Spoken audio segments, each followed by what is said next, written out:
Hello, this video shows how to create a Windows Universal Platform application, Windows app. What you need there is you get this Visual Studio Community Edition. This is for free. When you start that, yep. Then in this case I show you how it works there. So we create a new project either here or here at File, New Project. And then we have here in Templates Visual C#, Windows, the area Universal. And this means we have here, we create a Windows, real Windows app for Windows 10. The other stuff is here this WPF Windows application for a desktop application. That's not a real, that's the former stuff of Windows programming. So we have here Universal, and there are different types to start. What most of the people don't need is a test project and all that stuff. You have plain app. The best is to start a blank app. So we have here a test app, for example, start app.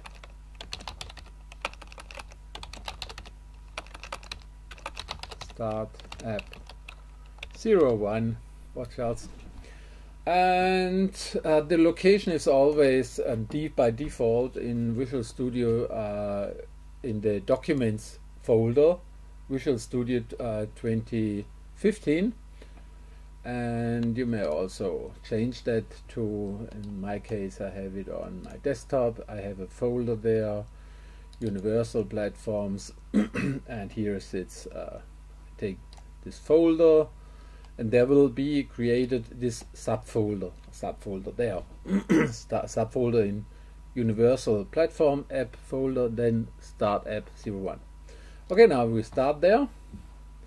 Now in Visual Studio with update 2, I will be asked to what is the standard minimum version and the target version. Minimum version is, let's say, that's Windows 10 starting edition. Lowest point here is 240, and the target is the anniversary Windows 10 which was released in April 2016. Now we say okay, blank app.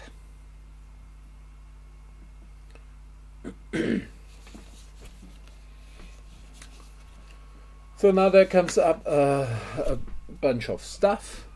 You don't need that stuff. At the beginning you need the main page. When you double click on the main page, then you get here's the main page.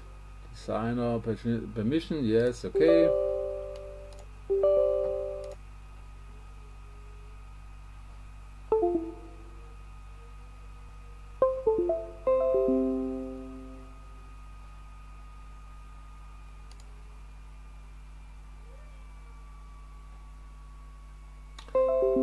Now let's see, is it still running?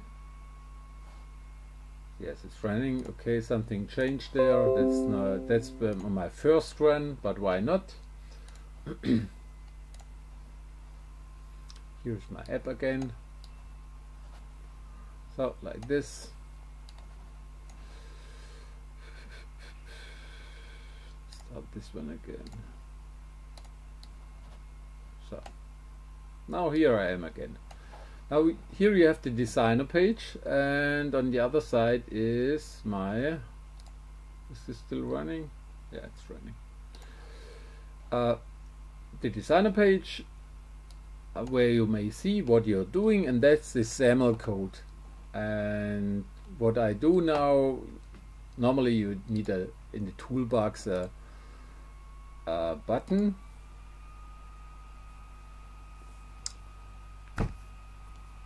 First time that I opened that today. Now it creates a toolbox with all elements which are possible for a XAML file, for a universal Windows app. Now what I want to do there, we will find a button there on the button, and we will push that button to this form. And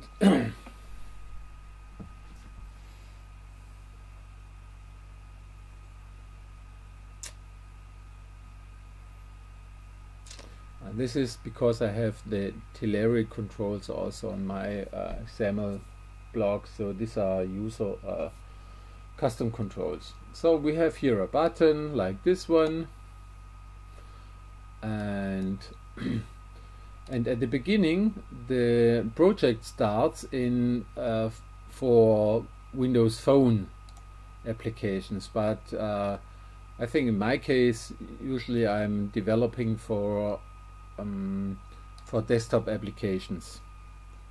So we have this one, and we scale it to 100% or something less, so like this one. And I don't know why they did this. I always change it. I have here my code, that's my code, and on the other side I have my app. And now here's that code, the button. You can run in there, drag it somewhere. Okay, and now when we want to start, you see that's my application, desktop application, the environment for building this app. So we have here this debug or release. Standard is debug. When you start a project, it's always in debug. And then you have, in my case, I have my target platform machine is 64 machine processor. It loads again the designer. I don't know why, but it's in this case it's always that it has to recalculate that. And now we're gonna start. That's finally what we want to do.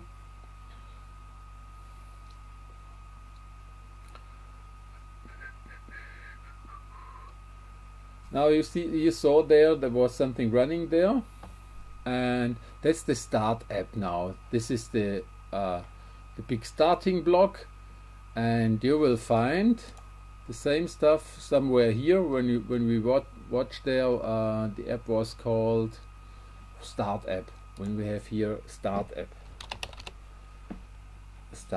here it is. Yeah, you know, so you can drag this now to the start area or to the task manager, and in the background is running the code itself, but here on the front side we have here it is, and I may click that button. We have here, this is now new in Visual Studio with update 2.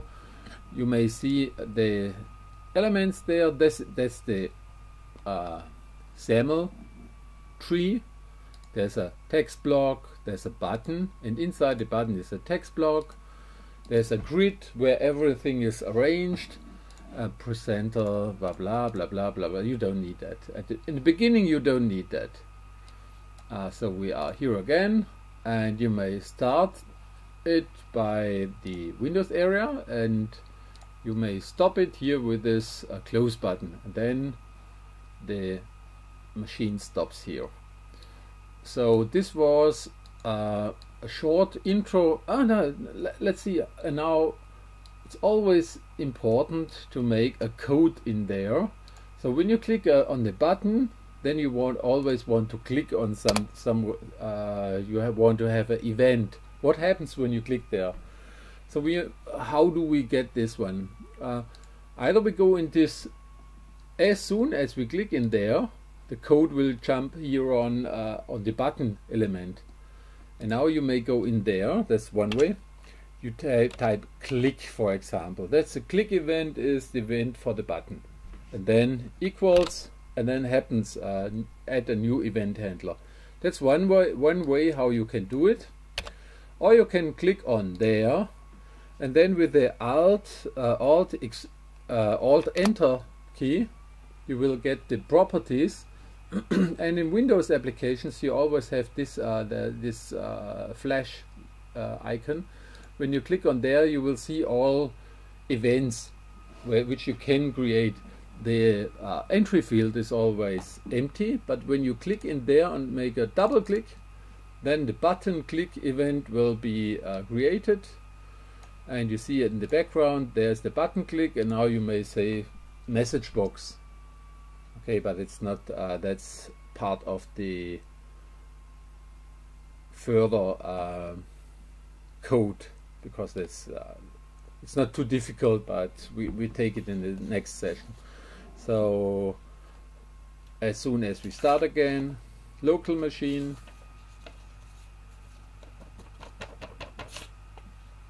ta-da, here it is. We may click on there, and we may go into here in our code page. Let's drop this one, I don't need it. Automatically hide here on my button click event. When I take a breakpoint there, when you click on this, you get a red dot, which is the breakpoint, and as soon as you click on the button, the code goes in there, and then you may evaluate this. There is a routed, there are there are two parameters here in this tag.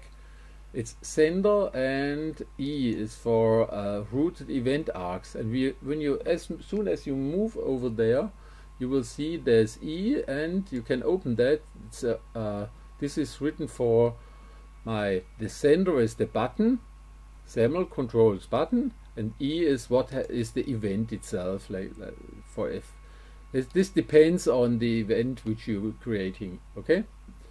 You may open that, you will see a lot of stuff, depends on it, okay? And you may stop there and you may do something. So this was the fast intro how to create a Windows application which runs on a common PC, or on the same time when you click on the ARM area, then this is for the phone.